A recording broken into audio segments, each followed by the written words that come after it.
Okay, so last lecture में हमने discuss किया था मैट्रिक्स मल्टीप्लिकेशन और हमने सब मैट्रिसेस पे स्टॉप किया था। पार्टीशन मैट्रिसेस जैसे करते हैं हम। अगेन फर्दर हम थोड़ा सा मैट्रिसेस की मल्टीप्लिकेशन की प्रोडक्ट्स के बारे में या उनकी डिफरेंट प्रॉपर्टीज़ को डिस्कस कर रहे हैं and will be using these properties later on as well, so you should keep them in mind. आगे जब हम जाएंगे वेक्टर स्पेसेस की तरफ तो वहाँ पे आपको आइडिया होना चाहिए। ये तो थोड़ी सी पुरानी बातें हैं लेकिन वो आपके लिए एक नया कंसेप्ट होगा। तो जब ये चीज़ें क्लियर होंगी and whenever I talk about matrices over there, so you should know all these properties because based on some specific properties we classify matrices as a vector space or something like that. तो ये चीज़ें फिर हम वहाँ जाके इनको use करेंगे। तो you must have all these things in mind. You should know that because they are same as what we had in FSC. तो मेरे ख्याल में कोई इशू नहीं होना चाहिए आपको। Okay. So we discussed this in last lecture। जो मैट्रिसेस होते हैं उनको हम लिख सकते हैं as a matrix of matrices और we could write a matrix as a matrix of vectors. इसी इसका मतलब ये है कि हर मैट्रिक्स का जो हर एक रो है वो इटसेल्फ एक वेक्टर होता है। सिमिलरली हर एक कॉलम जो होता है वो एक वेक्टर ही होता है या एक मैट्रिक्स भी हम ले सकते हैं। ठीक है, यहाँ पर फिर हम ले रहे हैं इसके जो हर एक मैट्रिक्स जो है उसको हम सब मैट्रिक्स जो है उनको हम एज ए मैट्रिक्स लेके एक और मैट्रिक्स के फॉर्म में लिख लेते हैं। अब इसमें A11 जो है वो आप सिर्फ ले सकते हैं, ये पूरा ये A11 ही ले सकते हैं। ठीक है, और A21 और बाकी फिर ये आप A22 ले लें, ये कोई भी हो सकता है, डिफरेंट फॉर्मेशन आप बना सकते हैं। मतलब आप इस तरह भी कर सकते हैं, इसमें आप ये जो दो एंट्रीज हैं इनको अलग से एक मैट्रिक्स लें जिसको हम A11 कह देते हैं, तो बाकी ये जो रह गए हैं आपके पास ये एज ए होल जो होगा दैट विल बी A12। अच्छा, अब ध्यान में रख लें कि आप ऐसा नहीं कर सकते कि आप इसको फिर यूं कर लें, यूं नहीं करेंगे। तब आपने ऐसे नहीं करना, फिर आपने इसको एक यूं लेना होता है ऐसे, या पार्ट लेंगे सिर्फ A31 और सेकंड जो पार्ट वो फिर लेंगे आप यहाँ से इधर तक, ये दूसरा लेंगे, इस तरह ले सकते हैं। ठीक है, अच्छा इस तरह भी ले सकते हैं कि आप इन you take these 4 as A11, these 4 is A12, you may take these 2, ये 2 पे लेंगे आप, फिर 1 नहीं ले सकते। और यहाँ से ये हो जाएगा, तो आप इसको A21 हो जाएगा, A22 हो जाएगा, and whatever you can take anyone. Whereas in the second one we take this one as a whole one matrix, या इसको हम वेक्टर भी कह सकते हैं। This one is another one and this is the next one. Similarly here we take this is 1 C1, this is C2, C3 and C4, and then shortly we could write this matrix in this form, this one in this form, and this one is this form. So we had a discussion about it in last lecture. अच्छा, अब हम multiplication तो हमने एक पढ़ लिया already, हम कर चुके हैं। अब हमने यूँ करना है कि जो दो मैट्रिसेस की मल्टीप्लिकेशन है, मैट्रिक्स A है and the second one is matrix B. So we would write product of these two matrices as a linear combination. आगे उसकी definition आ रही है। ठीक है, इस ये जो मैट्रिक्स होगा, ये एक तो हमारे पास वही है कि इसके रोज जो हैं वो कॉलम के साथ मल्टीप्लाई होते हैं। अब क्या करेंगे, ये पूरा जो मैट्रिक्स होगा वो उसी के मुताबिक इसके कॉलम, एक कॉलम से होगा प्लस दूसरे कॉलम से होगा, पूरा मैट्रिक्स हम लेंगे, तो that becomes a linear combination. ठीक है, for that purpose we are basically taking partition of that matrix. How do we do that? You see, if you want to multiply A multiplied by B, or we want to find product A into B, so we can simply take A into the first row. जब matrix A के साथ हम first row multiply करते हैं तो इसका मतलब यह है कि आपने हर एक एंट्री के साथ, यानी ए के साथ B1 मल्टीप्लाई करो, ये एक एंट्री हो जाएगी, ए के साथ B2 मल्टीप्लाई करो, एंड सो ऑन। अगर कॉलम के साथ आप मल्टीप्लाई करें तो अकॉर्डिंगली आपने हर एक एंट्री को उस मैट्रिक्स के साथ मल्टीप्लाई करके इधर लगाना है, ठीक है। तो ये कंप्लीटली एक साथ में हो जाता है।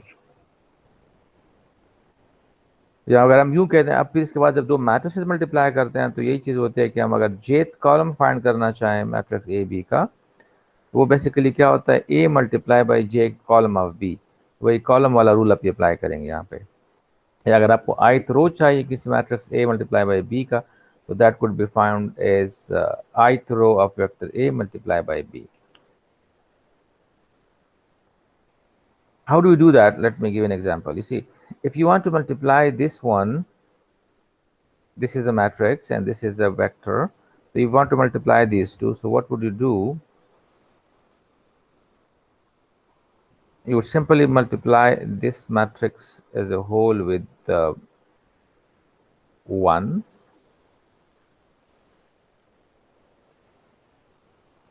okay.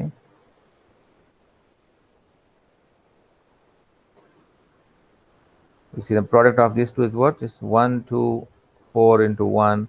ये तो सिंपल मल्टीप्लिकेशन है ना, आगे फिर इसको हम उस फॉर्म में लिख रहे हैं। तो ये जो मैट्रिक्स है ये इस कॉलम के साथ करेंगे तो 27 माइनस 4 आ जाएगा।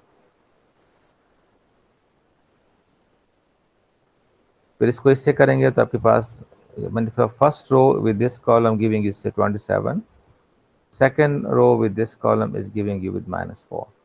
अब हमने वो लीनियर कॉम्बिनेशन नहीं लिखा हुआ। सिमिलरली अगर हम इसको इससे मल्टीप्लाई करते हैं तो फर्स्ट रो के कॉलम के साथ देगा 12, सेकंड के साथ देगा 27 and so on. Okay, so how do we do that? By this way, this is known as linear combination. If A1, A2, AR are matrices of the same size, use them correctly, सारे क्या हो, they must be of same size.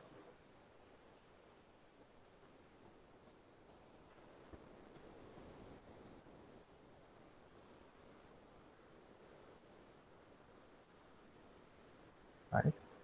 तो linear combination is what, that is C1 into A1। ये आगे फिर दोबारा discuss होगा, linear combination बहुत ज़्यादा डिस्कस होता है ये। तो C1 A1 plus C2 A2 plus so on CR AR, this is known as linear combination of these. They could be matrices, they could, यहाँ पे अब ये matrices हैं, आगे जाके फिर ये matrices भी हो सकते हैं, ये वेक्टर्स भी हो सकते हैं, ये पॉलिनोमियल्स भी हो सकते हैं, ये कोई नंबर्स भी हो सकते हैं, and C1 C2 up to CR ये इनकी कोफिशिएंट्स कहलाते हैं, ठीक है। तो हम इनकी लीनियर कॉम्बिनेशन लेते हैं, ये हम डिस्कस करेंगे आगे डिटेल से हम इस बात है। Okay, so if you want to multiply this matrix with this vector, right, a into x अगर हम फाइंड करना चाहें तो एक तरीका तो वही है कि आप directly first row first column के साथ एक एंट्री आ जाती है, फिर सेकेंड रो इसी कॉलम के साथ एक और एंट्री आ जाती है, एंड सो ऑन। लेकिन अगर आप इसको हम लीनियर कॉम्बिनेशन के साथ करना चाहें तो जो फर्स्ट कॉलम है उसको x1 के साथ मल्टीप्लाई करें पूरे कॉलम को, यानी x1 हर एक के साथ मल्टीप्लाई हो जाएगा, फिर बीच में प्लस आएगा, फिर सेकंड कॉलम x2 के साथ, फिर थर्ड कॉलम x3 के साथ, अप टू nth कॉलम जो है वो xn के साथ आप मल्टीप्लाई करेंगे और उनको ऐड करेंगे। तो यू सी दैट हमने क्या किया, हमने इस मैट्रिक्स को, ये जो है a और x, इसके जो कॉलम्स हैं we have written basically that is a linear combination, जिसमें कोफिशिएंट्स जो हैं वो ये x मैट्रिक्स की एंट्रीज आ रही हैं,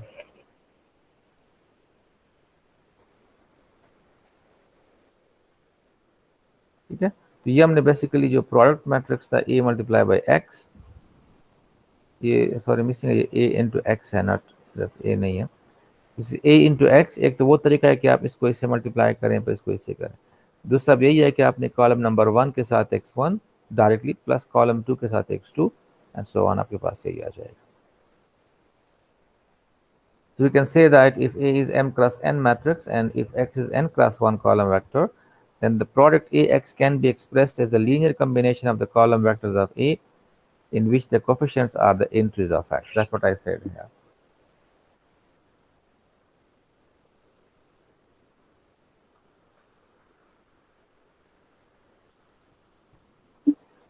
अब देखें, अगर इनको मल्टीप्लाई करना चाहते हैं, एग्जांपल है उस चीज़ की कम्बिनेशन वाली, तो ये first column, first row with this column gives you 1, फिर second with this one gives you -9, फिर third one with this one gives you -3. अब अगर आप ऐसा कर लें कि ये जो कॉलम है इसको आप, सॉरी, ये जो कॉलम्स हैं इस मैट्रिक्स के, इनको अगर आप लिखना चाहें एज अ लीनियर कॉम्बिनेशन, तो फर्स्ट कॉलम के साथ 2 मल्टीप्लाई करेंगे, फिर सेकंड के साथ -1 मल्टीप्लाई करेंगे, थर्ड के साथ 3 मल्टीप्लाई करके जब ऐड करेंगे तो you will get the same answer. अब चाहे आप इस तरह करना चाहें या चाहे इस तरह करना चाहें, मल्टीप्लिकेशन के लिए ठीक है, लेकिन लेटर ऑन जब हम जैसे मैंने कहा वेक्टर स्पेस वगैरह की बात करेंगे तो वहाँ पे ये चीज़ ज़रूरी होती है कि आप उसको उस तरह मल्टीप्लाई करते हैं या आप इसको इसका इस तरह मल्टीप्लाई करते हैं. रिकॉर्डिंग में वहाँ पे इसको फिर डिस्कस करेंगे.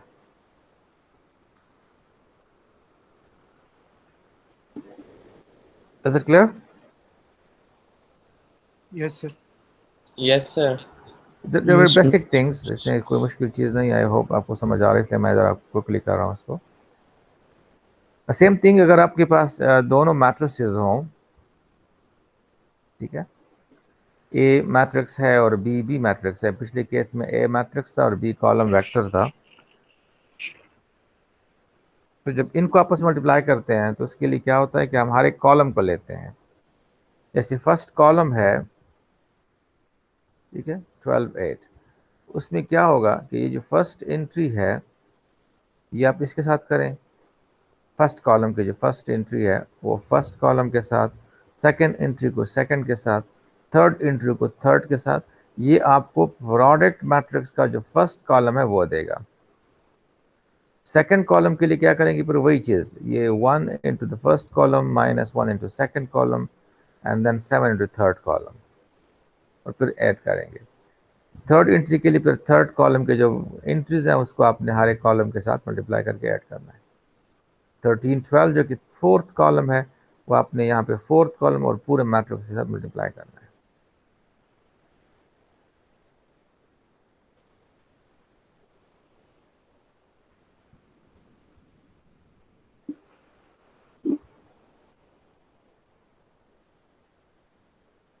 तो चाहे आप इस तरह डायरेक्ट करें, first column with first row with first column, first row with second column, first row with third column, या आप इसको इस फॉर्म में लिखें लीनियर कॉम्बिनेशन के फॉर्म में, you will be getting the same result.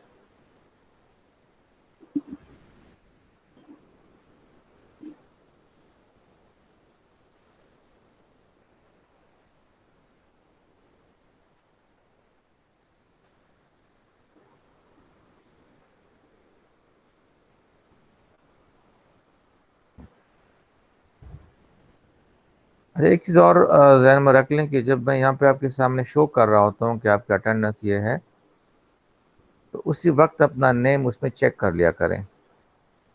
बाद में आप लोग फिर मैसेज करते हैं कि मेरा नेम नहीं है इसमें, ये वगैरह वगैरह, I don't know.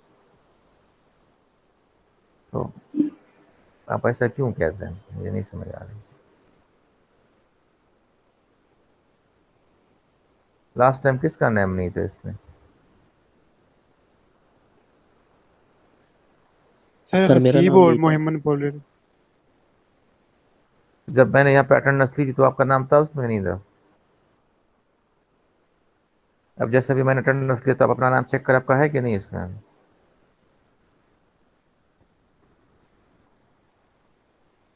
Yes sir, अभी है.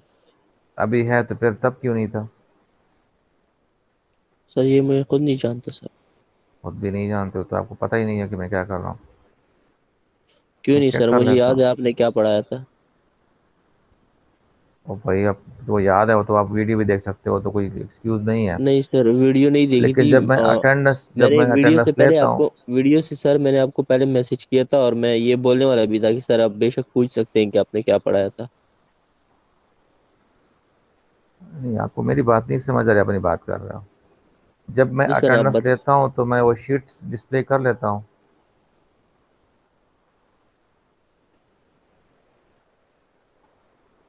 और जब अटेंडेंस शीट में डिस्प्ले करता हूँ तो सबसे पूछता हूँ कि आपका नाम है कि नहीं है।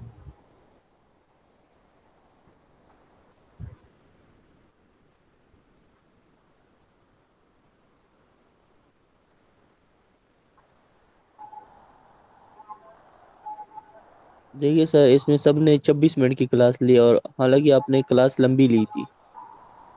ये वो तो डिपेंड करता है ना। अब देखिए मैंने क्लास कब स्टार्ट की है, लेकिन वो अभी 2 सेकंड बता रहे हैं ना। अब ये जो मैंने लिया हुआ है यही ना, बोल रहा हूँ ना सर कि एरर आ रहा होता है। एरर नहीं आ रहा होता। अटेंडेंस में अपडेट अभी कर दी है। जैसे मैं अटेंडेंस अपडेट कर लेता हूँ ना, अभी जैसे मैंने अटेंडेंस ले ली है, तो ये क्लास स्टार्ट का वो नहीं ले रहा होता। अभी जब अपडेट हो गया तो उसी वक्त मैंने लिया हुआ है। तो अब ये पॉसिबिलिटी है कि जब मैंने अटेंडेंस ली हो तब आप क्लास में ना हो। शायद सर इस तरह हो सकता है। तो ये पॉसिबल है। लेकिन हर बार जब मैं अटेंडेंस लेता हूँ, मैं वो शेयर करता हूँ कि भाई चेक करो आपका नेम है कि नहीं है। ये ऑटोमेटिकली करता है, इसको मैनुअली मैं नहीं करता हूँ।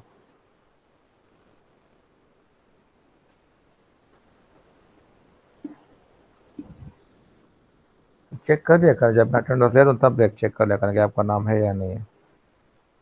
या जब मैं क्लास ख़त्म कर रहा हूँ तब आप मुझसे पूछेंगे सर अटेंडेंस दिखाए, मेरा नेम है कि नहीं है।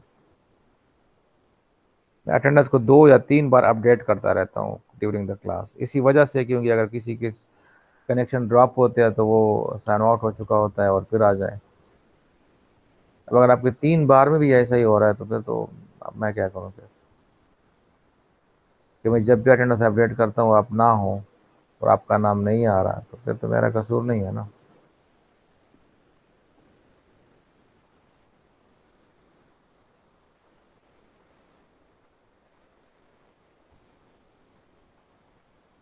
ओके सो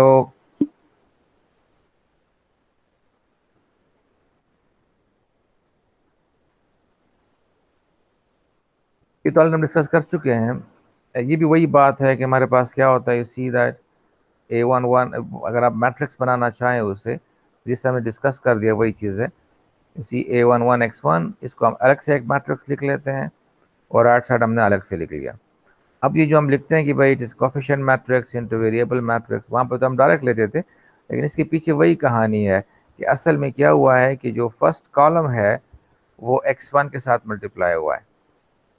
तो इसको हम लिख सकते, ये असल में अगर आप देखें तो ये लीनियर कम्बिनेशन बन रहा है। अगर आप फर्स्ट कॉल इसको देख लें, ये जब मैं कह रहा हूँ इसको देखें तो आपको ये कर्सर नजर आता है ना जो लेजर लाइट है। Yes, sir. ओके, तो you see that A11 A21 up to AM1 ये एक कॉलम है और उसके साथ X1 मल्टीप्लाई हो रहा है। फिर ये A12 A22 up to AM2, तो ये असल में कोफिशिएंट मैट्रिक्स के जो कॉलम्स हैं, और ये जो वेरिएबल मैट्रिक्स है X1 अप टू Xn, ये इनकी लीनियर कम्बिनेशन है। तो जैसे हमने यहाँ पे लिया था ना इस केस में, सी दिस वन, ये वही चीज सेम आ रहा है। और फिर हम इसको कह सकते हैं भाई this one is the product of this matrix and this matrix. तो इसलिए जो कोफिशिएंट जो सिस्टम ऑफ इक्वेशन होता है वो फिर हमारे पास मैट्रिक्स फॉर्म में कन्वर्ट हो जाता है, and we write this one as Ax is equal to B, and then we consider the corresponding augmented matrix as well, which is taken as coefficient matrix, और आखिर में एक जो राइट हैंड साइड है वो हम इंक्लूड कर देते हैं इसमें, and that becomes the augmented matrix, जो कि हमने बार बार यूज भी किया है और आगे ये यूज भी होगा।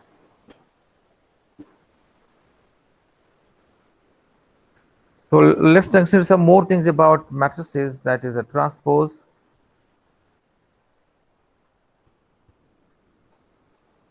I presume everybody knows that. Check it for a while. I'm giving it 5 to 7 seconds.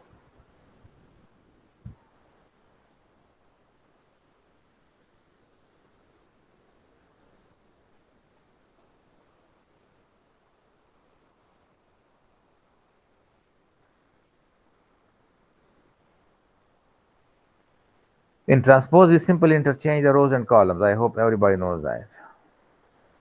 Yes, sir. Another example. In transpose, the diagonal entries remain the same. Again, it's another way to look into the transpose of a matrix. तो जो diagonal entries है वो same रहते हैं, वो change नहीं होते, और इसके जो अबाउट डायगोनल होता है वो बिलो बन जाता है, और जो बिलो होता है वो अबाव हो जाता है। सिर्फ सर हम वो 2 by 2 वाले के लिए कर सकते होते हैं ना? किसी के लिए भी आप कर सकते हो, कोई भी मैट्रिक्स हो। इन स्क्वायर मैट्रिक्स में ये होता है कि आप क्या करते हो, जो डायगोनल है वो फिक्स आता है, अब डायगोनल की जो ऊपर एंट्रीज है वो नीचे आ जाते हैं, और नीचे जो है वो ऊपर चली जाते हैं। Position of the diagonal entries remain the same, ये चेंज नहीं होता, पोजीशन भी और वैल्यूज भी वही सेम रहती है। अगर आप इसका ट्रांसपोज देते हैं तो ये -2 यहाँ पे आ जाता है, ये असल में रिफ्लेक्शन हो रही है इसकी ना यहाँ पे, और 0 और 8 आपस में रिप्लेस हो जाते हैं, जबकि 1 7 6 अपनी जगह पे फिक्स रहते हैं। तो you see that's a transpose. Next, we'll be talking about trace of a matrix as well, which is denoted by TR of A, या पूरा लिखते हैं trace of A, and that is the sum of all diagonal entries। और ये भी हम define करते हैं कहाँ पे, जब मैट्रिक्स हमारे पास स्क्वायर हो, क्योंकि जब जहाँ कहीं भी जिक्र आता है डायगोनल का, तो डायगोनल जो होता है it is only defined in square matrices. ठीक है, और अगर मैट्रिक्स स्क्वायर ना हो तो फिर उसका ट्रेस हम कहते हैं कि ये डिफाइंड नहीं है।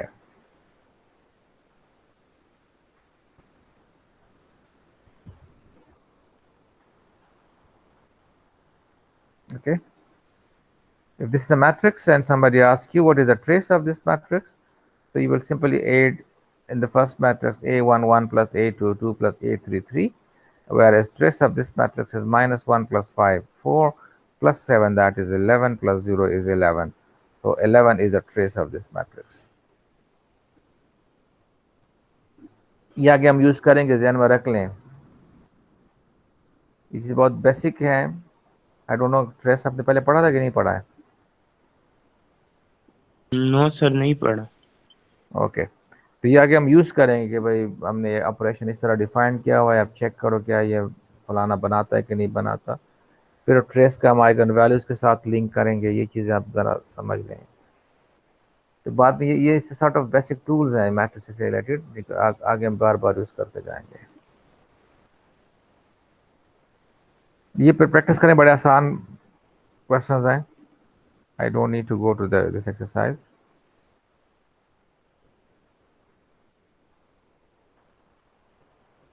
ठीक है, एक्सरसाइज 1.3 में ये क्वेश्चन प्रैक्टिस करें वन साइड, यही चीज़ है, कहीं मल्टीप्लिकेशन है, कहीं एडिशन है, कहीं कुछ है, कहीं ट्रांसपोज ले लो, या you want me to go to the book?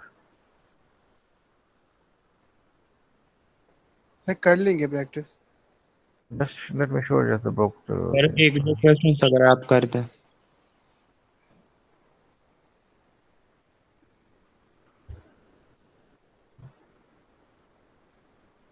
let's go to 1.3।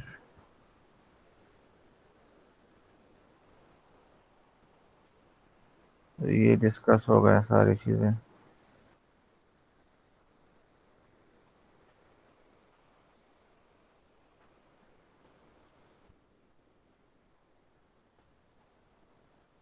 जैसे ये कह रहे हैं कि suppose that A B C D and E are matrices with the following sizes, A size जो है वो 4x5 है, बी साइज 4x5 है, C is 5x2 and D is 4x2 and E is 5x4।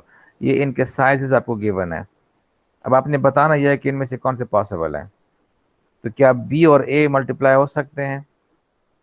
The answer is no, because BA will be possible if the columns of B are same as rows of A। फिर यहाँ पे 5 हैं और यहाँ पे 4 हैं, तो ये पॉसिबल नहीं है। ठीक है, ये हमने डिस्कस किया था लास्ट लेक्चर में कि पॉसिबिलिटी कैसे होते हैं इनकी। अच्छा, फिर इसके बाद हम कह रहे हैं कि क्या AC प्लस D पॉसिबल है? तो पहले हम ए सी फाइंड करेंगे। तो ए सी इज पॉसिबल बिकॉज यहाँ पे जो नंबर ऑफ कॉलम्स हैं 5 हैं, यहाँ पे नंबर ऑफ रोज जो हैं वो भी 5 हैं, तो a मल्टीप्लाई बाई सी तो पॉसिबल है, ठीक है। और a मल्टीप्लाई बाई सी का ऑर्डर क्या होगा, इसके हम रोज लेंगे और इसके हम कॉलम्स लेंगे। आई hope you remember these things. Let me introduce commands in it so that I could do that. तो you see that जब हम a multiply by C find करेंगे तो a मल्टीप्लाई बाई सी का ऑर्डर क्या बनेगा, a का ऑर्डर 4 क्रॉस 5, तो ए सी का जो ऑर्डर है दैट विल बी, इसके आपने क्या लेने हैं, रोज लेने हैं, और सी के आपने कॉलम्स लेने हैं। तो a मल्टीप्लाई बाई सी का जो ऑर्डर है वो 4 क्रॉस 2 होगा। अब ए सी को हम डी के साथ ऐड कर सकते हैं अगर डी का भी ऑर्डर 4 क्रॉस 2 है होगा। तो यू सी दैट डी का ऑर्डर 4 क्रॉस 2 है, इसका मतलब ये है कि ये पॉसिबल है, ठीक है। और फिर इसके बाद हम देखेंगे ए ई प्लस बी पॉसिबल है। तो पहले चेक करो क्या ए मल्टीप्लाई बाई ई पॉसिबल है, और फिर ए मल्टीप्लाई बाई ई का ऑर्डर क्या है अगर पॉसिबल है तो ए की कॉलम्स जो है वो 5 हैं, ई के रोज जो है वो 5 हैं, ठीक है। तो ये तो पॉसिबल है, और इसका जो ऑर्डर होगा वो 4 क्रॉस 4 होगा।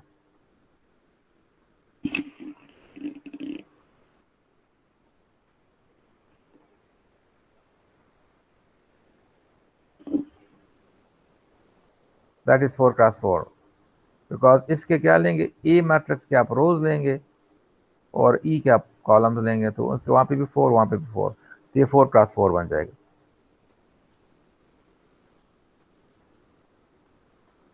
अब चेक करें क्या बी का ऑर्डर 4 क्रॉस 4 है, तो वो बी का ऑर्डर 4 क्रॉस 5 है, तो ये पॉसिबल नहीं है, एडिशन पॉसिबल नहीं है, बिकॉज एडिशन के लिए दोनों के ऑर्डर का सेम होना जरूरी है। क्या A B plus B possible है, अब पहले चेक करें क्या ए बी पॉसिबल है। तो ए में कॉलम्स 5 हैं, बी में रोज 5 नहीं है, तो ये पॉसिबल नहीं है। जब ए बी पॉसिबल नहीं है तो बी के साथ कैसे करेंगे। ए प्लस बी पॉसिबल है, यस, बिकॉज दोनों के ऑर्डर सेम है। और फिर क्या ई के साथ मल्टीप्लाई हो सकता है, that's right, because A plus B का ऑर्डर क्या होगा, वही जो ए और बी के ऑर्डर हैं। तो ए प्लस बी इज पॉसिबल और it's order will be 4 cross 5, right, and where order of E is 5 cross 4,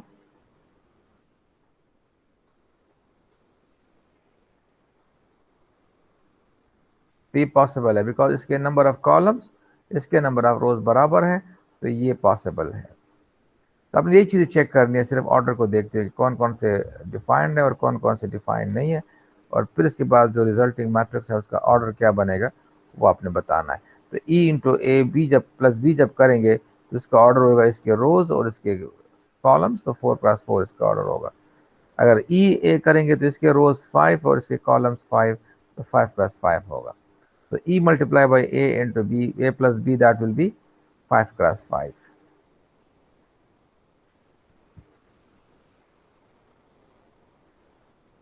ठीक है, तो आप सारे देख सकते हैं कौन कौन से डिफाइंड है।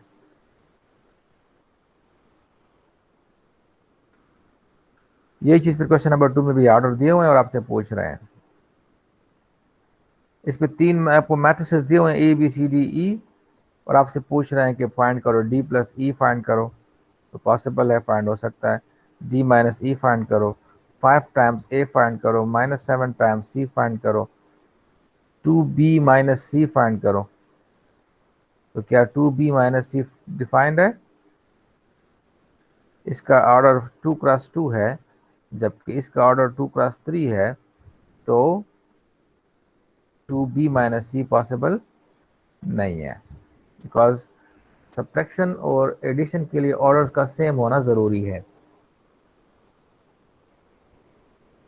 ओके, 4e माइनस 2d, तो e के साथ 4 मल्टीप्लाई करें डी के साथ 2 मल्टीप्लाई करें और फिर सब्ट्रैक्शन करें, तो ये पॉसिबल है। 4 जब मल्टीप्लाई करेंगे तो हर एक के साथ मल्टीप्लाई होगा।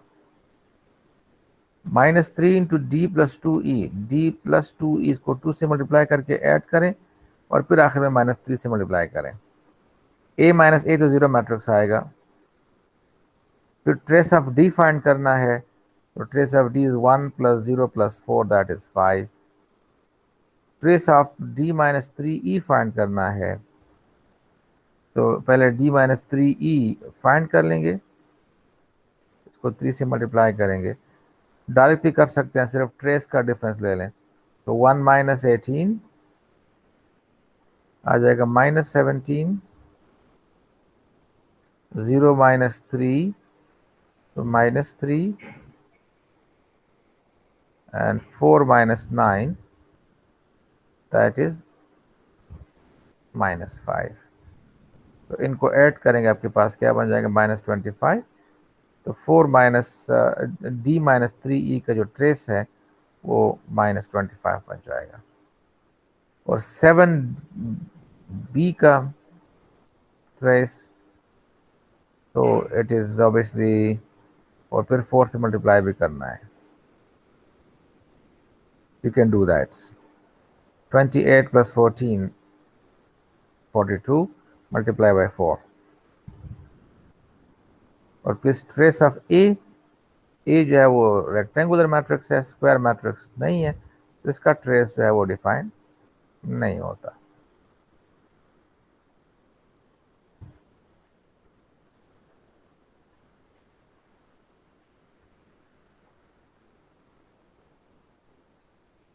And then same thing in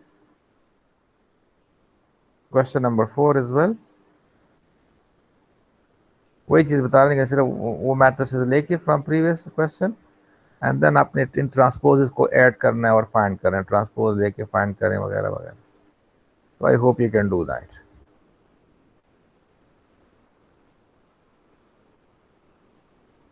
CDE find करें, CBA फाइंड करें, DE जो पॉसिबल है वो फाइंड करना है। और फिर आपने DE ट्रांसपोज का ट्रेस फाइंड करना है, BC का ट्रांसपोज फाइंड करना है, BC का ट्रेस फाइंड करना है। सेम थिंग इन क्वेश्चन 5, वही मैट्रिसेस यूज करके ये प्रोडक्ट फाइंड करें। आई तक सारे प्रोडक्ट्स हैं।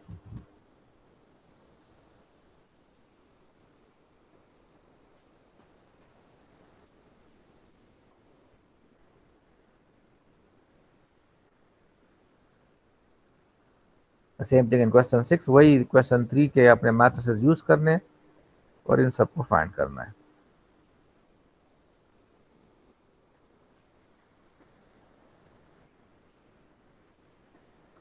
अब यहाँ पर A मैट्रिक्स और B मैट्रिक्स दिया हुआ है, और अब वही जो मेथड है उनको यूज करना है और आपने फाइंड करना है इसके फर्स्ट रो ऑफ AB। ठीक है, तो यूज द रो मेथड और column method to find the first row of AB। हमने ये AB का फर्स्ट रो फाइंड करना है, तो फर्स्ट रो के लिए क्या करेंगे, फर्स्ट कॉलम के लिए फिर रिमेंबर हमें ये किया था कि भाई ये कॉलम जो है AB का फर्स्ट कॉलम जो होता है वो हम क्या करते हैं, इस एंट्री को पूरे मैट्रिक्स के मैट्रिक्स से मल्टीप्लाई करते हैं। 6 multiply by this one plus 0 multiply by this one, right, plus 7 multiply by this one. ठीक है, और जब रोज फाइंड करेंगे तो इसी के मुताबिक अपने रोज को उनके लीनियर कॉम्बिनेशन में लिखना है। तो जो हमने डिस्कस किया था अपने वही करना है।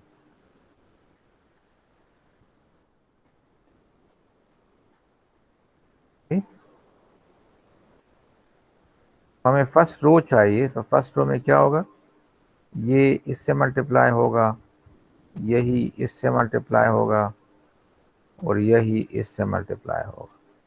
इसका मतलब यह है कि रो नंबर 1 आपने पूरे मैट्रिक्स के साथ मल्टीप्लाई करना होता है। सही है, तो फर्स्ट एंट्री पूरे मैट्रिक्स के साथ, प्लस सेकंड के साथ, थर्ड के साथ।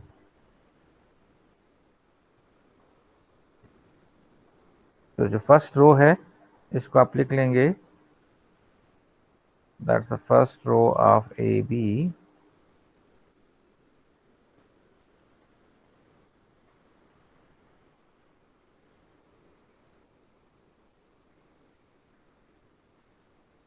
दैट इज इक्वल टू 3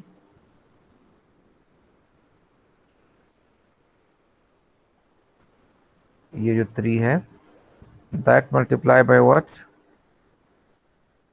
6 ये जो कॉलम हम लेंगे ना,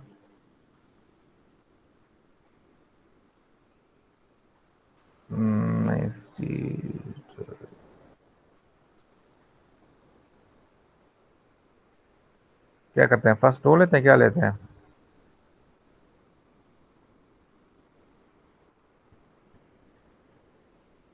सर इसका जो रो सी, एंड कॉलम। इसको रो 1 जो होता है ना, पूरे मैट्रिक्स से मल्टीप्लाई होता है ना।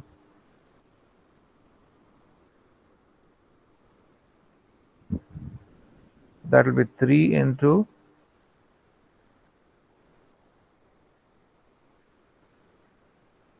ओके, इसको फिर रोज में कैसे डालना है? Sir first row first column. नहीं नहीं, वो जो कॉम्बिनेशन की बात कर रहे हैं उसमें लिखना है हमने ना। 3 इंटू 607,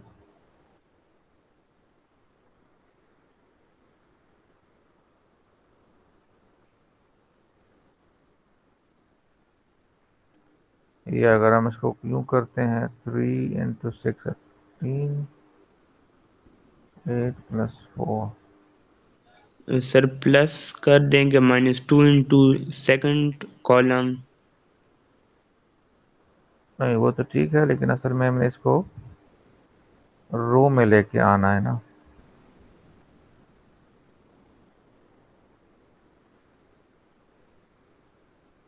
हमें इसका फर्स्ट रो चाहिए।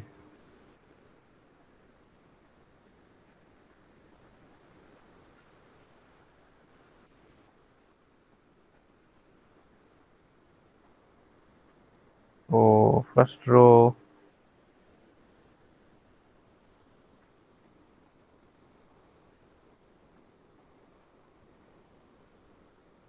तो हमें रो की प्रोडक्ट में चाहिए ना। रो वाला हमने कैसे किया था, आई डोंट नो, मुझे मैं फॉरगेट इट। जब हम रोज के साथ करते हैं, that giving you the first column, तो फर्स्ट कॉलम में क्या होता है, ये 4 इंटू द फुल मैट्रिक्स, और जब रोज के साथ करेंगे तो फिर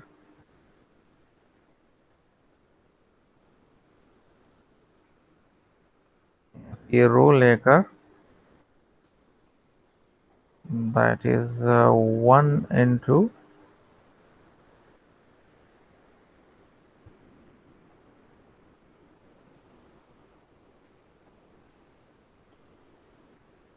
ये कैसे करेंगे इसमें, 12 कैसे आएगा?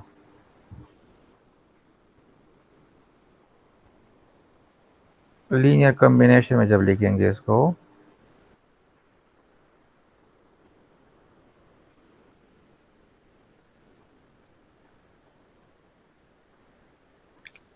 सर इनने रो इंटू कॉलम ही किया है। 1 इंटू 4, 2 इंटू 0 और 4 नहीं इंटू नहीं वो 2। तो ठीक है, वो सही है, वो नहीं है। इसका अगर हम वो लीनियर कॉम्बिनेशन में लिखना चाहेंगे तो फिर क्या कर रहे हैं, तो कॉलम का तो ठीक है, लेकिन अगर हम रो के साथ करना चाहें तो, अगर हमें ये फर्स्ट रो चाहिए इसका, तो फिर हम क्या करेंगे, तो उसके लिए हमें मल्टीप्लाई क्या करना पड़ेगा, जैसे हमने यहाँ पे इसको किया, अब रोज into the first column, second column, और उस तरह फिर हम ये करेंगे 4 into the first row,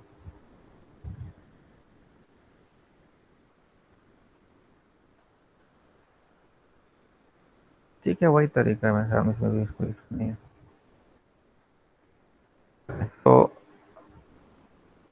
if you go to this one तो ये आ जाएगा हमारे पास, और फिर हम इसका क्या करेंगे,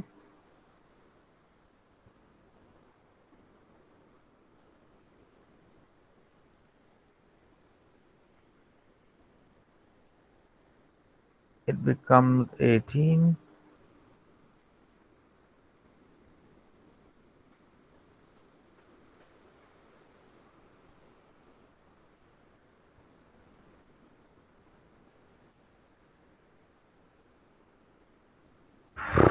ये हमारे पास कॉलम आ रहा है इसका, पहले इसमें should be row. Row form में जब आता है तो फर्स्ट विथ फर्स्ट, सेकंड,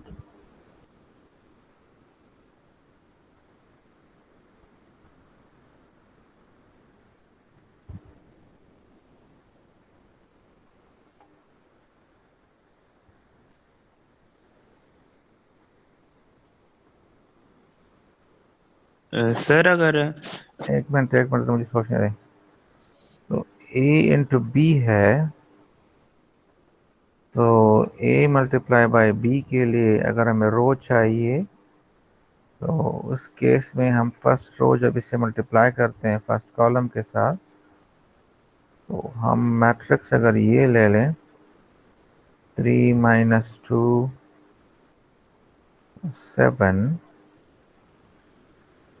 फिर 6 5 4 0 4 9, और साथ में फिर हम जब ये करेंगे तो b का क्या लेंगे,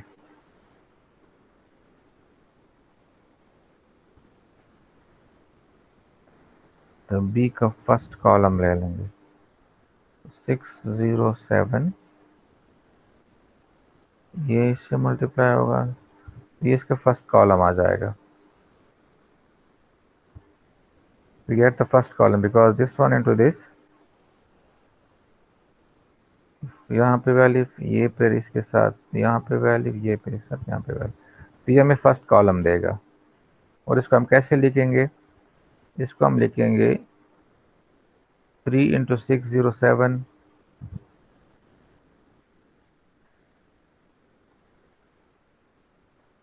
अगर फर्स्ट कॉलम आएगा 3 इंटू 6 0 7,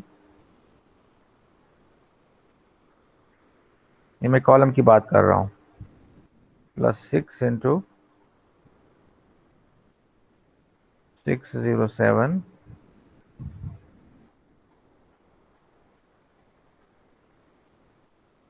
प्लस 0 इंटू, लेकिन हमें तो असल में ये लेना है 6 into this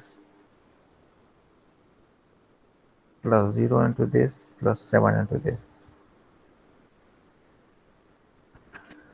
I'm confused.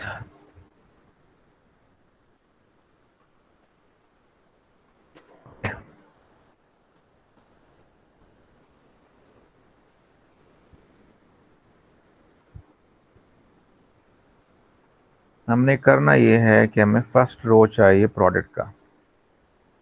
Let's do from beginning. Let's do that from scratch.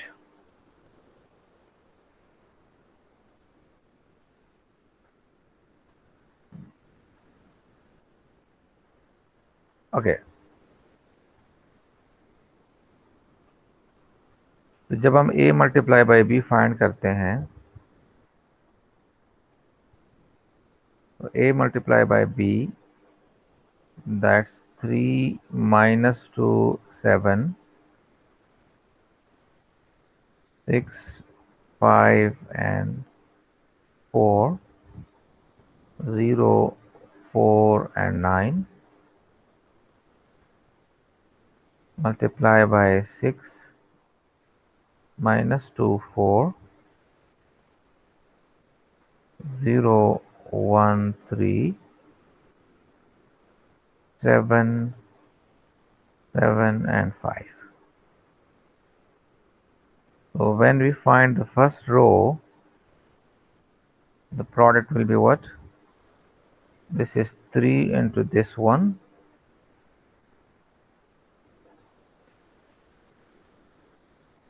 3 into 6 minus 2 into 0 into 7 into 7।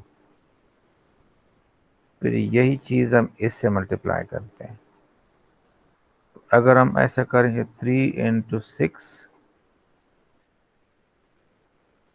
minus 2 6 into this one, हमें रो चाहिए, तो रो में हम रो कैसे बनाएंगे? Row number 1 into 3 plus 6।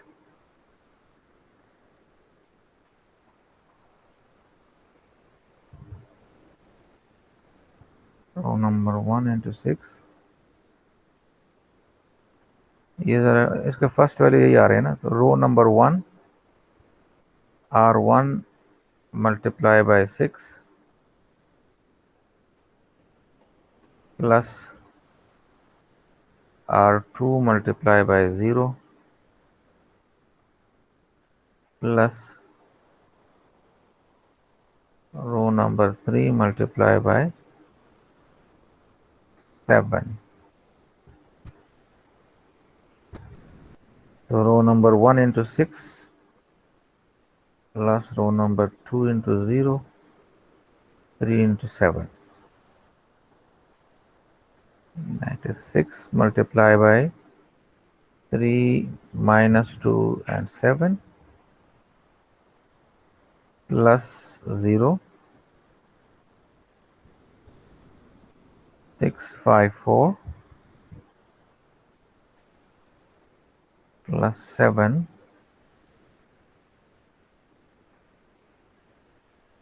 into third row is what? 0 4 and 9।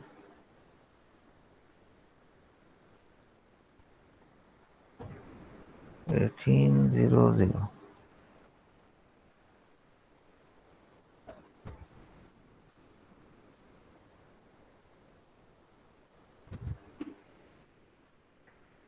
तो इस तरह तो नहीं आ रहा, तो हमें चाहिए दिस एंट्री।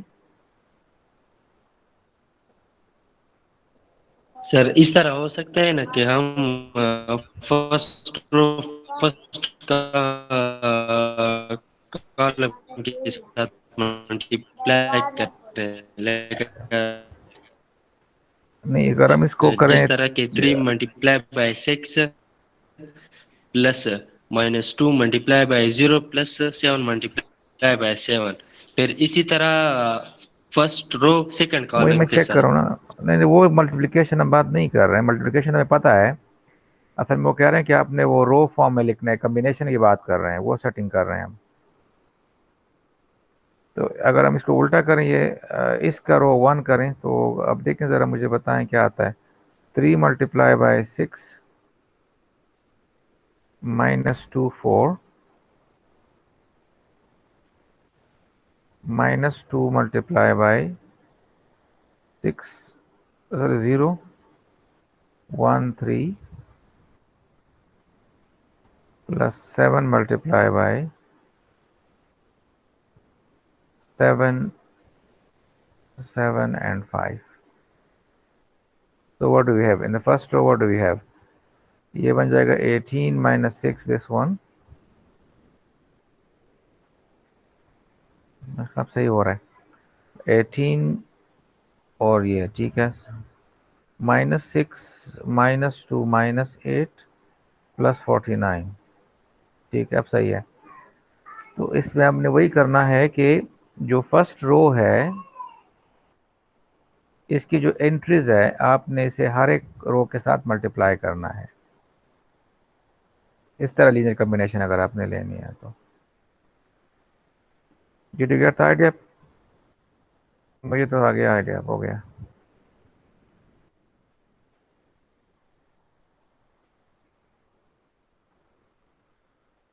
हमने करना ये है, अब इसको जब इसका हम रो नंबर 1 लेंगे ना, ए बी का row number 1, R1 of AB, that will be written as ये जो एंट्रीज है, इसका जो रो 1 है, मैट्रिक्स ए का जो रो 1 है, ठीक है, इसकी जो एंट्रीज हैं वो आपने करस्पॉन्डिंगली यहाँ पे जो रोज है इनके साथ मल्टीप्लाई करने हैं। In first entry with first row, that is 3 multiply by complete row 6 minus 2 and 4, फिर प्लस, देखिए -2 हो जाएगा। अब यहाँ पे आपने यहाँ पे सेकंड रो लेना है, 0 1 and 3, and then +7 and with again 7, जो लास्ट थर्ड रो है 7 7 5।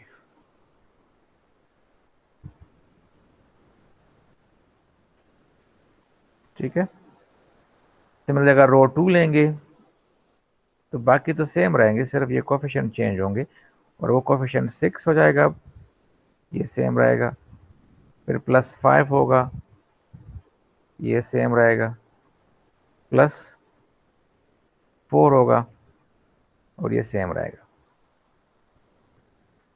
रो number 3 of A B, that will be, ये वाला हम करेंगे अब, 0 into something same thing +4 into same thing +9 into something.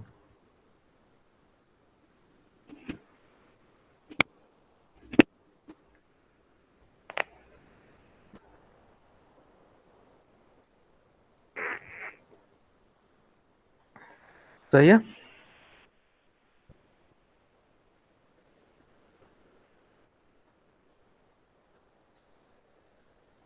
जी सर, सही है। कॉलम्स के लिए रिकॉर्ड नहीं, अपनी कॉलम की लीनियर कॉम्बिनेशन लिखनी होती है, रोज के लिए अपने रो की लीनियर कॉम्बिनेशन, लेकिन ये वैल्यू चेंज होंगे। अगर हम ऐसे कॉलम का मांगेंगे ना, तो फिर आपने ये कॉलम्स लेने हैं और यहाँ से ये कोफिशिएंट्स लेने हैं। रोज के लिए हम यहाँ से कोफिशिएंट लेते हैं और इधर से हम क्या कर रहे हैं, रोज ले रहे हैं। बात समझ आ रही है? जैसे हमारे पास पार्ट सी में कह रहे हैं कि what is the second column of A B, तो second column of A B क्या करेंगे, यहां पे ये सेकंड कॉलम ले लेंगे, ठीक है, और इसके कोफिशिएंट्स कॉलम 1 के साथ, कॉलम 2 के साथ, कॉलम 3 के साथ ऐड होंगे। इसको आपने ऐसे करना है, लेट्स चेक इट आउट, क्या मैं सही कह रहा हूँ या नहीं। सेकंड कॉलम के जो कोफिशिएंट्स हैं, ठीक है, वो यहाँ पे कॉलम नंबर 1 के साथ, कॉलम नंबर 2 के साथ, कॉलम नंबर 3 के साथ हमने मल्टीप्लाई करने हैं।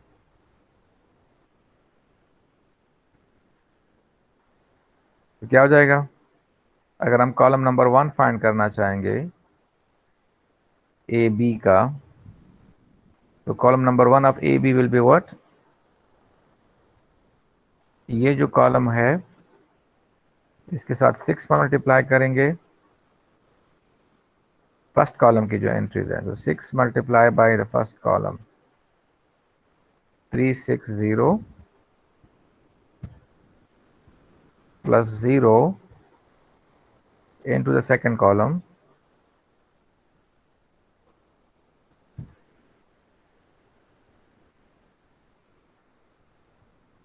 plus 7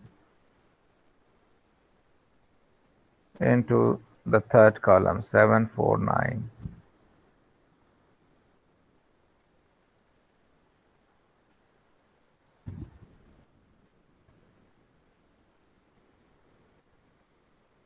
C2 चाहिए हमें,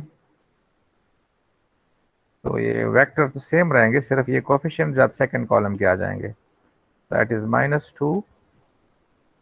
यहाँ पे क्वेश्चन में सेकंड कॉलम ही कह रहा है, इसी इसको हम फाइंड कर रहे हैं, तो -2 into 360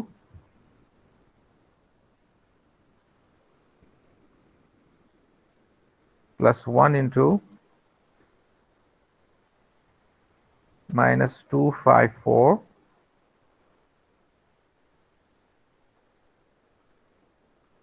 and then plus 7 into 749। Now we simplify it, do we get the same answer? -6 -2 -8 41 49, that is 41. -12 + 5 is -7, तो आ जाएगा -14, 21 आ जाएगा। -12 + 5 -7 + 28 is 21. 0 4 + 63, so 4 + 63 is 67. तो ये हमारे पास का सेकंड कॉलम आ जाएगा, जो कि सही है। फर्स्ट कॉलम है तो इनको अगेन सिंप्लीफाई करें किसी के मुताबिक। थर्ड कॉलम है, फिर आपने यही कॉलम्स लेने हैं, कॉलम 1, लेकिन कोफिशिएंट्स आपने थर्ड कॉलम के लेने हैं।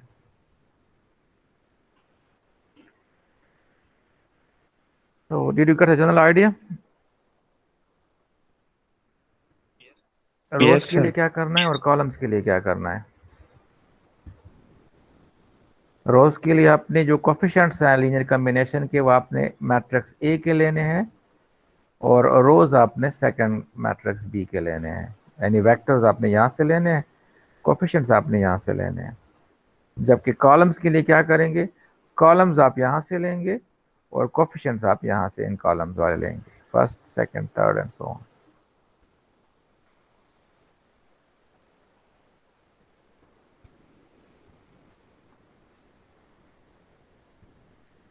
Okay. The same thing in question number 8 as well, and 9 as well. ये आपको यहाँ पे पूरा डिटेल दिया हुआ है, वही तरीका है इसका।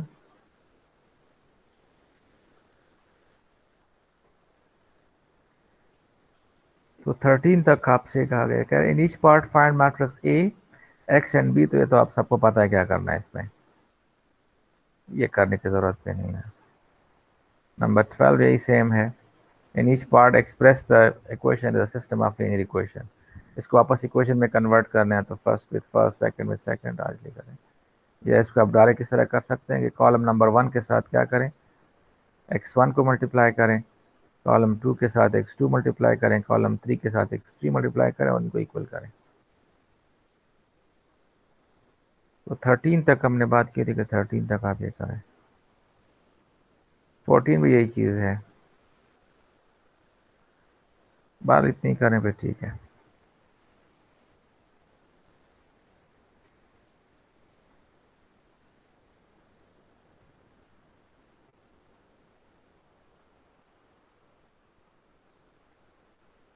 ओके, कुछ अलजेब्राइक प्रॉपर्टीज की हम बात कर लेते हैं अभी।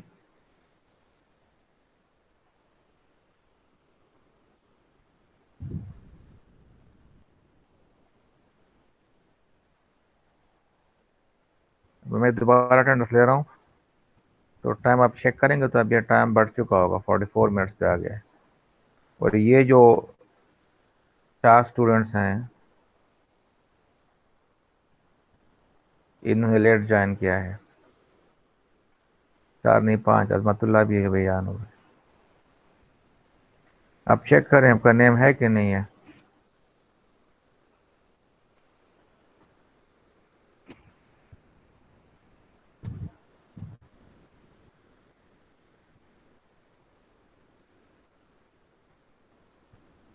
जी,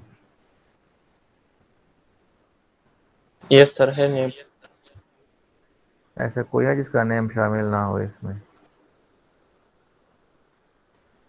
सर इसमें है और पिछले वाले में नहीं था। पिछले में मैंने ऐसे ही किया है, अभी भी मैं ऐसे ही कर रहा हूँ। आप वही बार बार पिछले की बात करेंगे, मैं आज की बात करूँगा। जी sir. Okay, so let's get through the other properties quickly.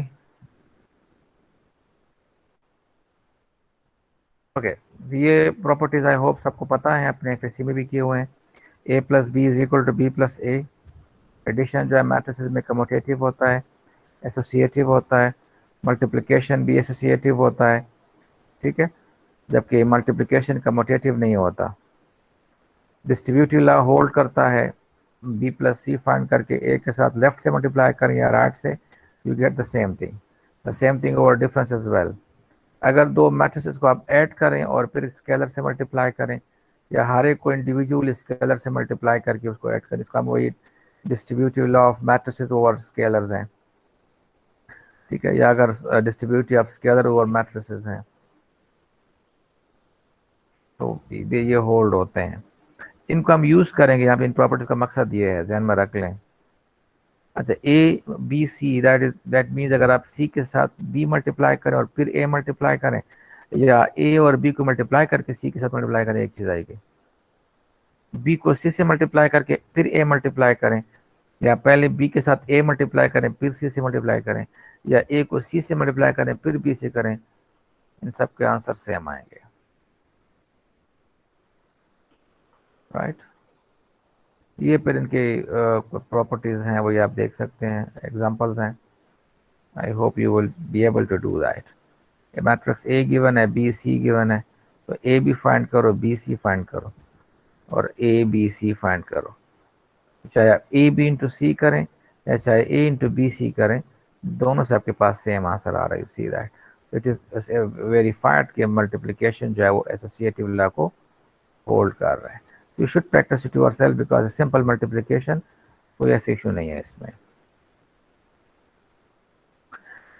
अच्छा, प्रॉपर्टीज ऑफ मैट्रिक्स मल्टीप्लिकेशन जो कि यूजुअली बाज़ जगहों पे होल्ड नहीं होते। You know that real numbers में तो ए बी और बी ए बराबर होते हैं, लेकिन मैट्रिसेस में ऐसा नहीं है, ठीक है।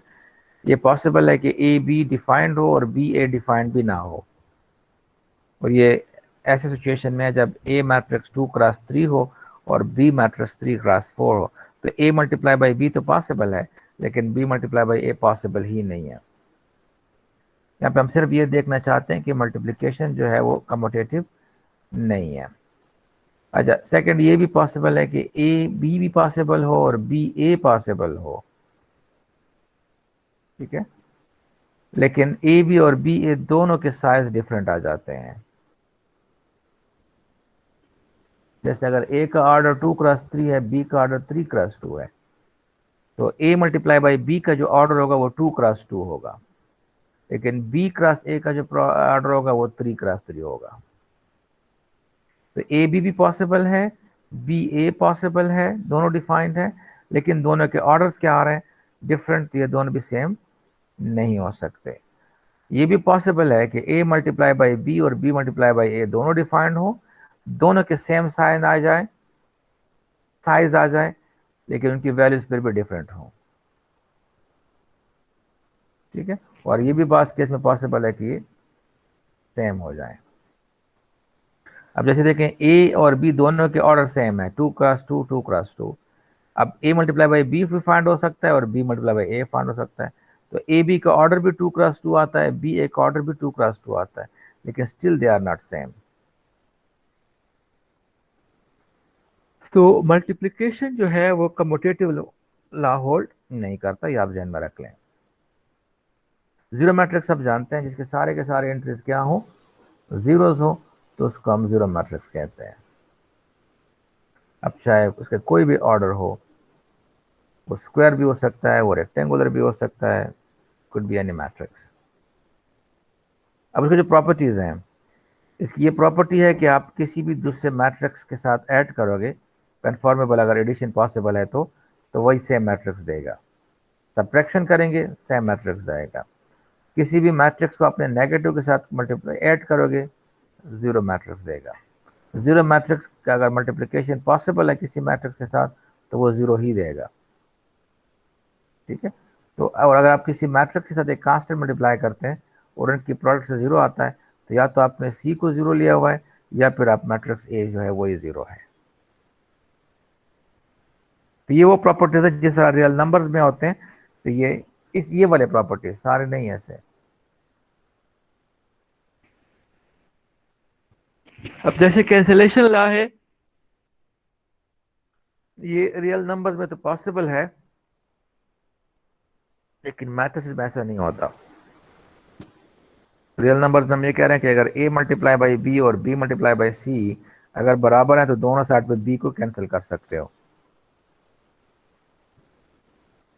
सॉरी थोड़ा सा गलत है, ये A multiply by B is equal to A multiply by C है। आगे जब देखें तो इसमें ए को कैंसिल कर रहे हैं और बी इक्वल टू सी आ रहा है, तो this is A multiply by B equal to B multiply by C. अगर ए और बी की प्रोडक्ट जीरो है तो इनमें से कोई एक क्लास वन जीरो होगा, ए जीरो होगा या बी जीरो होगा या दोनों भी जीरो हो सकते हैं। तो रियल नंबर्स में ये ठीक है, वेयर इज जब हम आते हैं मैट्रिसेस की तरफ तो ये फिर पॉसिबल नहीं है। ठीक है, तो अगर आप यहाँ पे देखें ए मैट्रिक्स है और बी मैट्रिक्स है, सी मैट्रिक्स है, ए मल्टीप्लाई बाई बी और ए मल्टीप्लाई बाई सी बराबर है, लेकिन बी और सी बराबर नहीं है।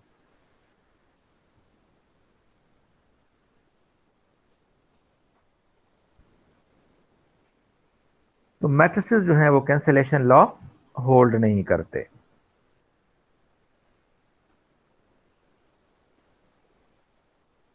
अच्छा, सेकेंडली ये है कि अगर दो मैट्रिसेस के प्रोडक्ट जीरो हो तो दोनों मैट्रिसेस का जीरो होना में से किसी एक का जीरो होना जरूरी नहीं है। ये मैट्रिक्स जीरो नहीं है और ये मैट्रिक्स भी जीरो नहीं, लेकिन अगर आप इनके प्रोडक्ट फाइंड करोगे तो वो जीरो आएगा। तो in this case a multiply by B is zero, where neither a is zero nor b is zero. Zero matrix का मतलब ये है कि हर एक एंट्री क्या होगी, जीरो होगी। तो हमारे पास बहुत से नॉन जीरो मैट्रिसेस हैं जिनका प्रोडक्ट क्या होता है, जीरो आ सकता है। जबकि रियल नंबर्स में ये कहते हैं कि कोई भी दो नॉन जीरो रियल नंबर हो तो उनका प्रोडक्ट कभी भी जीरो नहीं हो सकता। तो जरूरी नहीं कि वो सारे प्रॉपर्टीज जो मैट्रिस जो रियल नंबर्स में हो वो मैट्रिसेस में भी हो।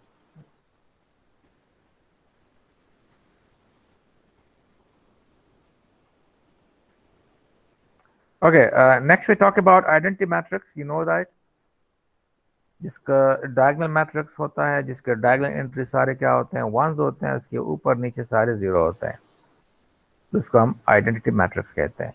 और इस मैट्रिक्स की ये करेक्टरिस्टिक है, उसे आप किसी भी दूसरे मैट्रिक्स के साथ अगर मल्टीप्लिकेशन पॉसिबल है तो आपको वही सेम मैट्रिक्स देगा।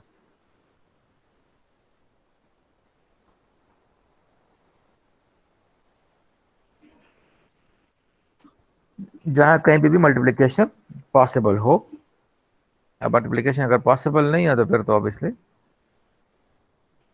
सेम नहीं आएगा।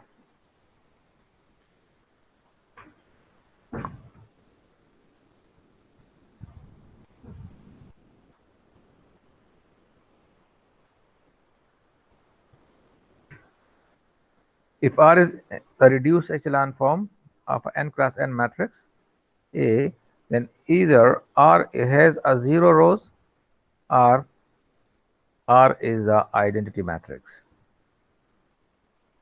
If sure अगर आप एक मैट्रिक्स है उसको आप रिड्यूस एचेलॉन फॉर्म में कन्वर्ट करते हैं तो इसका रिड्यूस एचेलॉन फॉर्म या तो उसमें एक जीरो रो होगी और या फिर वो आइडेंटिटी मैट्रिक्स होगी।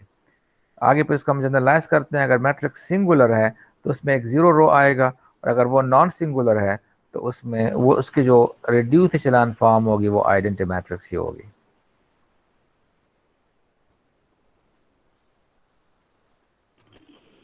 Okay, I hope you know the concept of inverse. जब दो मैट्रिसेस की प्रोडक्ट से आइडेंटिटी मैट्रिक्स आता हो तो वो एक दूसरे के इनवर्स होते हैं। ठीक है, यहाँ पे ये चीज है कि अगर a multiply by B equals B multiply by A equals one, one नहीं सॉरी आइडेंटिटी मैट्रिक्स है, then a is said to be invertible or we may call it non singular। ठीक है, और b is called inverse of a and vice versa। but if there is no matrix b for which a into b equals b into a is identity, तो फिर वो matrix जो है वो invertible नहीं होता और वो मैट्रिक्स फिर सिंगुलर होगा। ये दो मैट्रिसेस हैं, इन दोनों के प्रोडक्ट से आपके पास आइडेंटिटी आ रहा है, तो ए का इनवर्स बी है और बी का इनवर्स ए है।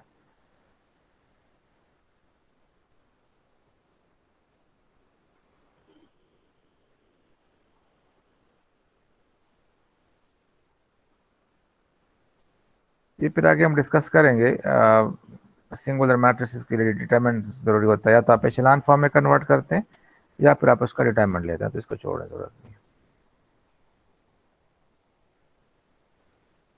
Okay, inverse of a matrix is always unique, you know that. So we say if B and C are both inverses of the matrix A, then B must be equal to same. Yes, everybody knows that कि किसी भी matrix का inverse अगर exist करता है तो फिर unique होगा। ये 2x2 मैट्रिक्स का शॉर्ट मेथड है इनवर्स फाइंड करने का, आप सबने पढ़ा हुआ है, इससे I am getting through it quickly. ये वही इसका डिटरमिनेंट होता है 1/AD - BC, और ये इसका एडजॉइंट होता है, जिसको हम आगे अगले चैप्टर में डिस्कस करेंगे कि ऐसा क्यों आता है।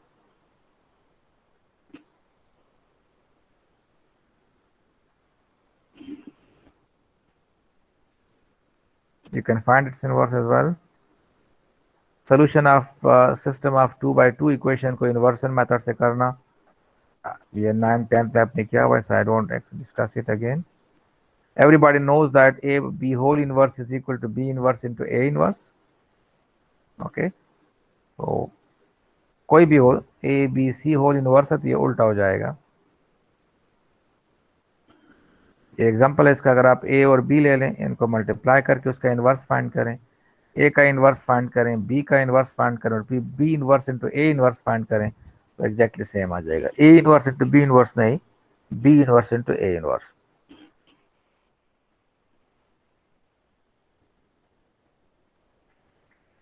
Power of matrices,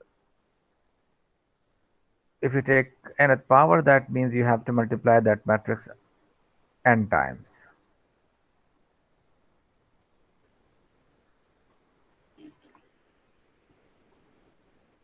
ठीक है, ये अगेन प्रॉपर्टीज हैं, सिंपल है, ये उसका एग्जांपल है।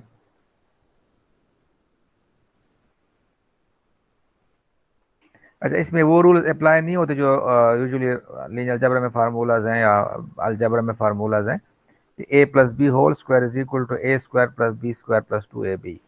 मैट्रिसेस में ये फार्मूलाज होल्ड नहीं होते। a plus B whole square that is equal to a square, आप इस फॉर्म में लिखेंगे plus B a plus B square. हाँ, अगर आपको पता हो कि a b और b a बराबर हैं, यानी मैट्रिसेस ऐसे हैं जो कम्यूटेटिव लॉ होल्ड करते हैं, जो कि बहुत कम ऐसे होते हैं, तो उस केस में अगर हम लिख सकते हैं, अदरवाइज फिर आप नहीं लिख सकते। The same thing for a minus b square as well. The same thing for a minus b into a plus b. ये जो फार्मूलाज हैं ये आप यहाँ पे एप्लीकेबल नहीं होते, ये यहाँ पे होल्ड नहीं होते।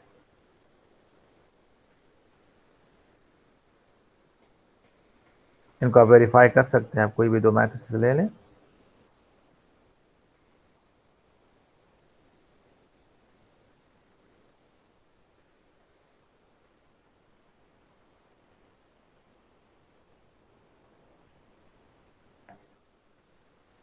यहाँ पे जब हम स्क्वायर फाइंड करेंगे ना, इसका मतलब ये होता है कि a plus B multiply by a plus B, और फिर वो डिस्ट्रीब्यूटिव लॉ अप्लाई करते हैं।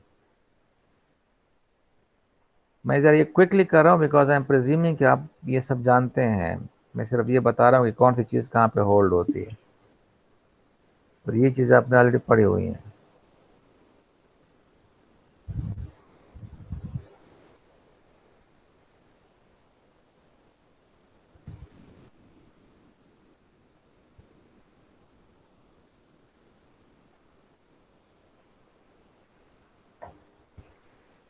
The same thing we can have a polynomial as well.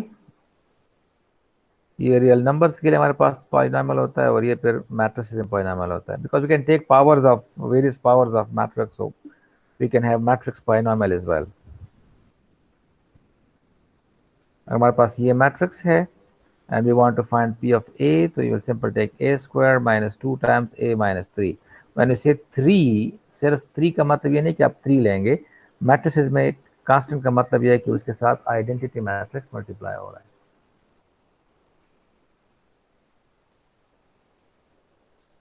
ठीक है, और इस केस में फिर ये जो मैट्रिक्स है ये इसको 0 दे रहा है, तो we are having p of a is equal to 0। ये सिंपल वो है, मल्टीप्लिकेशन के लिए है। ये ट्रांसपोज की प्रॉपर्टीज हैं, ए ट्रांसपोज ट्रांसपोज हम यूज करेंगे, जहन में रख लीजिए सारी चीजें। प्रॉपर्टीज में आपको इसलिए करवा रहा, अदरवाइज जरूरत नहीं थी। फिर वेरी बेसिक थिंग्स, ये ऑलरेडी हम एफएससी में कर चुके हैं। ठीक है, तो ये सिर्फ मैं इसलिए करवा रहा हूँ क्योंकि मैं दोबारा यूज करूंगा। मैं कहूँगा भाई ये प्रॉपर्टी यहाँ पे डिस्कस की थी, तो A transpose transpose is A. ठीक है, A plus B transpose is A transpose plus B transpose. A minus B transpose is A transpose minus B transpose, and K times A, where K is a scalar, into A whole transpose is K times A whole transpose। मतलब यह है कि K को आप पहले multiply करके transpose ले लें, या आप पहले ट्रांसपोज ले लें फिर K मल्टीप्लाई करें, you will get in same result. जबकि अब प्रोडक्ट में ऐसा नहीं है, A multiply by B whole transpose that is not equal to A transpose into B transpose, that is equal to B transpose into A transpose. जैसे inverse में उल्टा हो जाता है, ऐसे ही ट्रांसपोज में भी ये उल्टा हो जाता है। A transpose inverse and A inverse transpose both are same. पहले आप ट्रांसपोज ले लें और फिर इनवर्स ले लें, या पहले इनवर्स ले लें फिर ट्रांसपोज ले लें, you will get the same thing.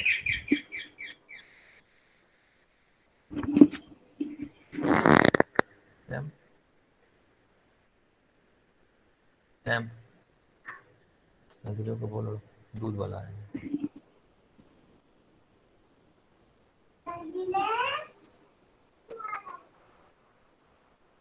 You can verify that by using this matrix. A is A B C D, A transpose is A C B D। अगर आप फाइंड करेंगे इसका इनवर्स और इसके ट्रांसपोज का inverse, दोनों same ही आएंगे।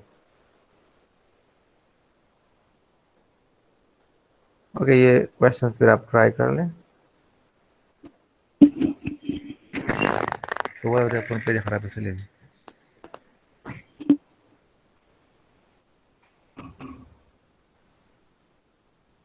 Okay, any question?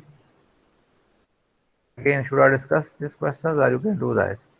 इसमें सारी वही वेरिफिकेशन आपने करनी है। Okay sir. इस क्लास में जो क्वेश्चंस आएंगे ना 1.4 में, just check it out. See that आपको 3 मैट्रिसेस दिए हुए हैं, साथ में ये बी दिए हुए, कह रहे हैं भाई ये चीज़ चेक करो। अब वेरिफिकेशन करनी है, बी को सी से ऐड करो, फिर ए ऐड करो, पहले ए और बी ऐड करो, फिर सी ऐड करो, सेम आएगा। एसोसिएटिव लॉ है, एसोसिएटिव रिस्पेक्ट टू मल्टीप्लिकेशन। इन दोनों को ऐड करके ए के साथ सी के साथ मल्टीप्लाई करो, या पहले ए और बी मल्टीप्लाई करके फिर सी के साथ वो करो। Same thing for difference. तो ये सारी वेरिफिकेशन आपने करनी है। इसी दैट चेक करना है क्या ए ट्रांसपोज ट्रांसपोज ए के बराबर है, ऐड करके ट्रांसपोज ले लें, ए इंटू सी ट्रांसपोज ले लें, एंड सो ऑन। ये वेरिफिकेशन सारे करने हैं। इनमें इनवर्स फाइंड करने है, वो डायरेक्ट फार्मूला अप्लाई करें। इसका भी इनवर्स फाइंड करना है, inverse of this matrix as well.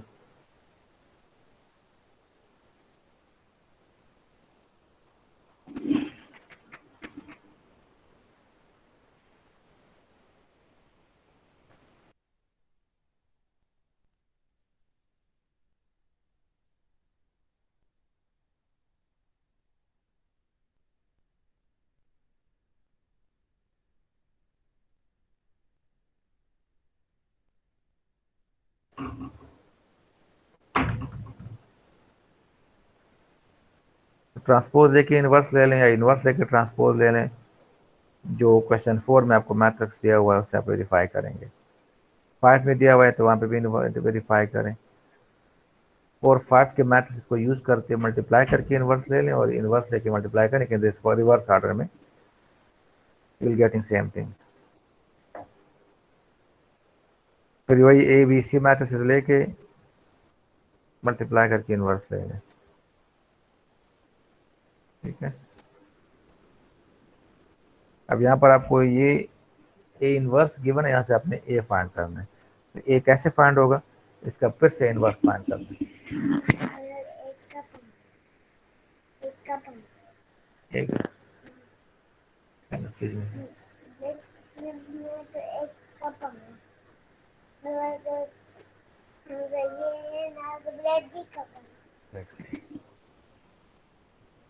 तो इसमें ए इनवर्स का इनवर्स जो होता है वो ए के बराबर है, तो यहाँ पर हमें ए चाहिए, तो इसका दोबारा इनवर्स ले रहे हैं। ठीक है, अब इसका ये इन्वर्स दिया हुआ है तो आपके पास 7 टाइम्स ए आ जाएगा। जब इसका इन्वर्स फाइंड करेंगे तो उसको फिर आप 7 से डिवाइड करेंगे,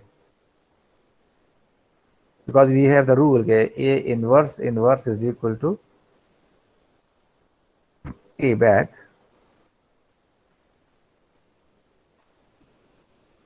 ठीक है ना, तो इस मैट्रिक्स का वापस इनवर्स लेंगे तो ए आ जाएगा, इसका इनवर्स लेंगे, वही तरीका है फार्मूला 1/AD-BC, और ये दोनों चेंज करें और इन दोनों के साइन चेंज करें, वही तरीके अप्लाई करना है। तो जब आप इसका इनवर्स फाइंड करेंगे तो 7a आपके पास आ जाएगा। 7a is equal to something, हमें a चाहिए तो वो उधर 7 से डिवाइड करें।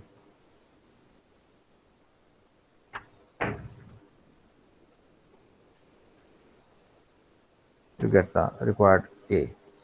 Same thing here, पहले आप क्या करेंगे, इस मैट्रिक्स का इनवर्स फाइंड करेंगे तो आपके पास 5 टाइम्स A ट्रांसपोज आ जाएगा, फिर 5 से डिवाइड करेंगे और फिर दोबारा ट्रांसपोज लेंगे तो आपके पास मैट्रिक्स A आ जाएगा।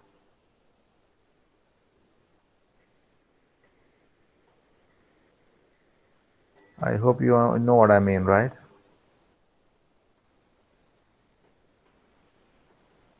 ओके, फिर मैट्रिक्स दिया हुआ है n18 और आपने फाइंड करने है ए क्यूब a पावर -3, मतलब a इनवर्स का क्यूब फाइंड करो, फिर यहाँ पर a² - 2a plus identity find करना है, यहाँ पर a-2 इसका मतलब क्या होगा, ये 2 टाइम्स आइडेंटिटी मैट्रिक्स होगा।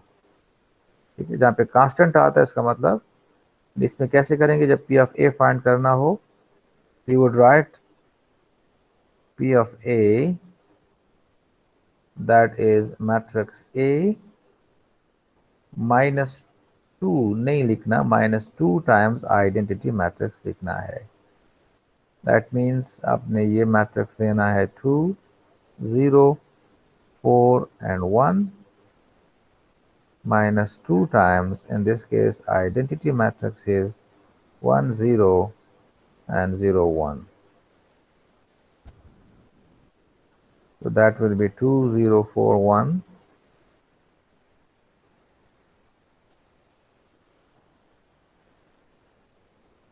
-2 0 2.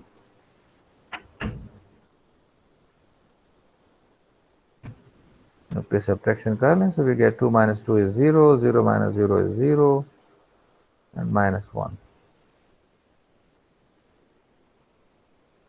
ये आपको फाइंड करना है। सेम थिंग हियर, जब आप करेंगे तो ये 2a² - a plus identity matrix, यही चीज 19 में भी है, वही रिपीट करना है आपने। Repeat question 18 for this matrix, अब ये 3 क्रॉस 3 के लिए करना है। क्वेश्चन 18 फॉर दिस मैट्रिक्स, इसके आंसर दिए हुए हैं। ये वही चीज फिर से रिपीट हो रहा है कि आप ये फाइंड करो, वो फाइंड करो, वो फाइंड करो।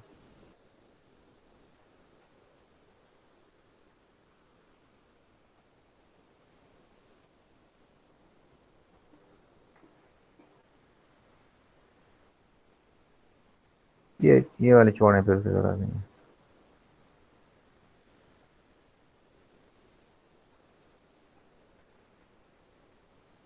एक 32 था, तो इसमें कह रहे हैं कि A N transpose is equal to A transpose power N.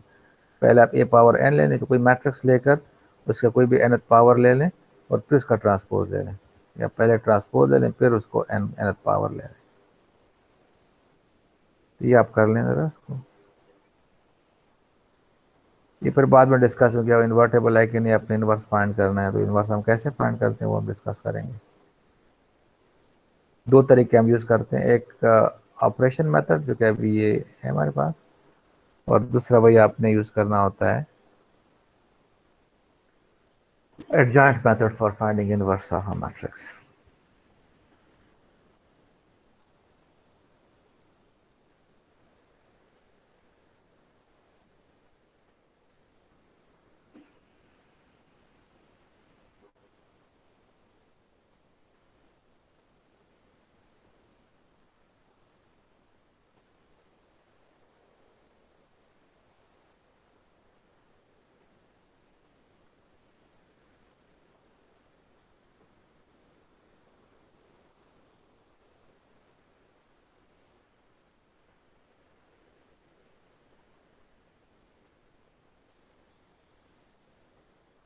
ये मोहिस खान अभी आ गया है।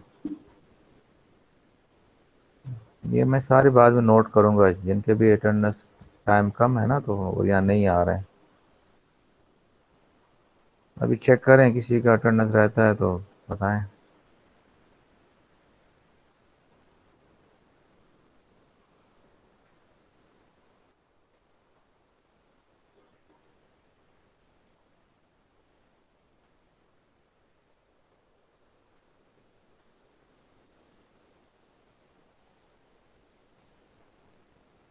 ओके, तो नेक्स्ट फिर हम इंशाल्लाह डिस्कस करेंगे।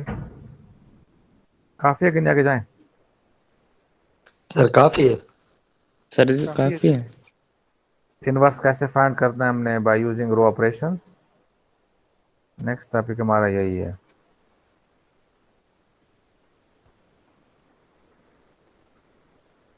आपने एफएससी में किया हुआ है तो कि नहीं?